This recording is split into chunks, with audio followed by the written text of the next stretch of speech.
Como a psicologia analítica interpretaria a longa caminhada? 2025. Em um século XX alternativo, os Estados Unidos vivem sob um regime militar totalitário após uma guerra civil devastadora e uma profunda crise econômica. Para estimular patriotismo e disciplina social, o governo institui um evento anual televisionado conhecido como a Longa Caminhada. 50 adolescentes, escolhidos aleatoriamente, devem caminhar por centenas de quilômetros, mantendo uma velocidade mínima constante. A cada falha, recebem advertências. Ao excederem o limite permitido, são executados publicamente. A marcha prossegue dia e noite, sem linha de chegada definida, até que reste apenas um sobrevivente. O vencedor recebe um grande prêmio em dinheiro e a realização de um desejo. Ao longo do percurso, o cansaço extremo, a convivência forçada e a morte sucessiva dos participantes transformam a caminhada em uma experiência marcada por medo, tensão e resistência física e emocional. O início da jornada. Na linha de partida, ao norte do país, os jovens permanecem alinhados sob o olhar atento dos soldados. A estrada se estende à frente, longa e silenciosa, atravessando campos e pequenas cidades.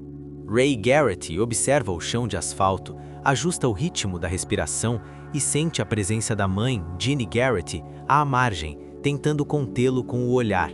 O major surge, impassível, e anuncia o início da caminhada. Os primeiros passos são dados de forma coordenada, quase disciplinada. O som das botas e dos tênis marca o compasso inicial, enquanto o público observa, curioso e expectante, o início de mais uma edição do evento. O despertar das sombras. Há algo que desperta lentamente no interior da marcha, como uma força que não precisa ser nomeada. Ela se infiltra nos corpos que avançam, no silêncio que cresce entre um aviso e outro, na repetição hipnótica dos passos que não podem cessar. O enredo se desdobra como metáfora de uma psique submetida à cisão constante. Ray Garrett caminha movido por memórias do pai executado pelo regime e pela esperança de oferecer à mãe uma vida diferente.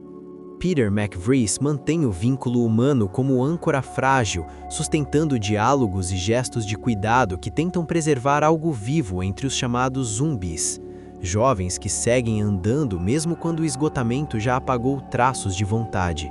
Billy Stebbins observa com lucidez inquietante, carregando um saber silencioso sobre a própria origem e sobre o Major, que encarna a autoridade distante e absoluta, regulando o ritmo da vida e da morte. Os cenários se repetem com variações mínimas, estradas abertas, multidões ocasionais, o céu que alterna luz intensa e noites longas. As cores vão se tornando opacas, os rostos perdem definição e a trilha sonora rarefeita acentua a sensação de esvaziamento progressivo. Cantins, números presos ao peito e avisos mecânicos tornam-se objetos carregados de peso ritual, marcando a transformação dos jovens em figuras funcionais, quase autômatas. A narrativa ecoa mitos antigos de sacrifício contínuo em que comunidades ofereciam corpos à divindade para manter a ordem do mundo. Como nos ritos dedicados a deuses severos, a caminhada exige obediência total e consome aqueles que fraquejam. Forças invisíveis parecem reger o percurso, como encantamentos silenciosos que mantêm os corpos em movimento, mesmo quando a psique já se encontra fraturada. Mal sabia Ray Garrett que cada passo o afastava de quem ele fora. Pouco imaginava que a estrada exigiria não apenas resistência, mas o esvaziamento gradual de si. Os espaços da psique e a tessitura do conflito. A estrada atravessa vilarejos, campos e cidades que surgem e desaparecem como imagens fugazes. Cada espaço parece deslocar algo no interior dos caminhantes, revelando fraturas que se aprofundam com o avanço do percurso. Os ambientes funcionam como topografias da psique. As áreas povoadas, tomadas por espectadores, expõem a pressão do olhar coletivo e a necessidade de seguir adiante sob julgamento constante. Os trechos vazios ampliam o confronto interno, onde o silêncio e a repetição tornam-se quase insuportáveis. A noite dissolve contornos e intensifica a sensação de limiar, como se os jovens caminhassem entre estados de consciência cada vez mais rarefeitos. Ray Garrett assume gradualmente a forma do herói exaurido, sustentado não pela glória, mas pela persistência. Peter McVries manifesta o arquétipo do companheiro ético, tentando preservar a dignidade humana em meio ao colapso. Billy Stebbins encarna uma sombra lúcida, portadora de uma verdade incômoda sobre o Major, figura do pai tirânico que gera e descarta, mantendo a ordem por meio do sacrifício contínuo. Os demais participantes oscilam entre solidariedade momentânea e colapso, revelando tensões constantes entre esperança e desistência, vínculo e isolamento. Essas imagens dialogam com experiências contemporâneas de exaustão coletiva e pertencimento condicionado, em que antigos rituais de passagem reaparecem sob a forma de provas intermináveis. O imaginário mágico se intensifica na repetição dos avisos, na cadência hipnótica dos passos e na transformação gradual dos jovens em figuras quase desumanizadas, como se um rito invisível os conduzisse para além de seus próprios limites.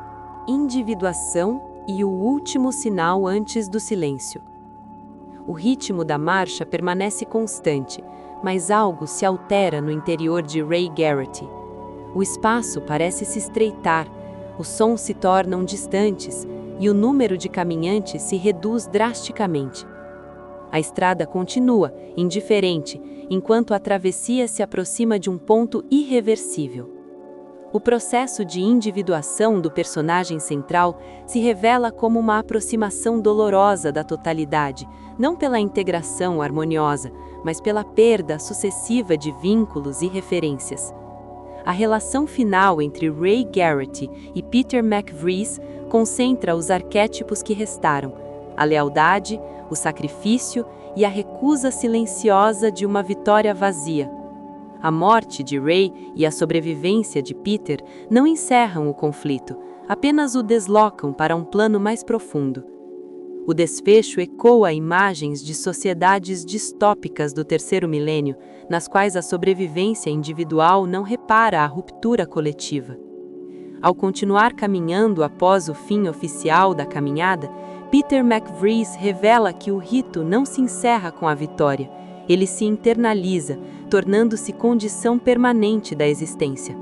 O silêncio que se instala não oferece redenção clara. Ele permanece como pergunta aberta sobre o preço psíquico de um mundo que transforma pertencimento em prova e sentido em prêmio exclusivo, deixando-o caminhar como única resposta possível. Você ouviu Como a Psicologia Analítica Interpretaria a Longa Caminhada, The Long Walk, 2025.